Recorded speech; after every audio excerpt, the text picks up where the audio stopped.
চ্যানেলের একটা ভিডিওতে দেখলাম শপিং করতে আসা এক নারীকে রিপোর্টার জিজ্ঞেস করছেন, ঈদ শপিং এর জন্য আপনার বাজেট কত? ভদ্রমহিলা বললেন 5,000 টাকা। রিপোর্টার জিজ্ঞেস করলেন, এই টাকা দিয়ে আপনার পুরো পরিবারের শপিং হবে? ভদ্রমহিলার উত্তর ছিল, কি আর করার, যা বাজেট তার মধ্যেই তো শপিং করতে হবে। এই জায়গায় বোধহয় ওই রিপোর্টারের থেমে যাওয়া উচিত ছিল, কিন্তু তিনি না করে আবারও প্রশ্ন করে বসলেন, এই যে কেউ 1,00,000 টাকা করে শপিং করছে, আবার কেউ 5,000 টাকা নিয়ে শপিংয়ে আসছে, এটাকে আপনি কিভাবে দেখছেন?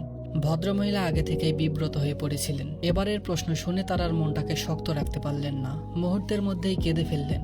1 সেকেন্ডের মধ্যে নিশ্চয়ই কান্নায় ভেঙে পড়া সম্ভব নয়। বাজেট নিয়ে প্রশ্ন করার সময় থেকেই তিনি ভেতরে ভেতরে কান্নায় ফেটে পড়ছিলেন।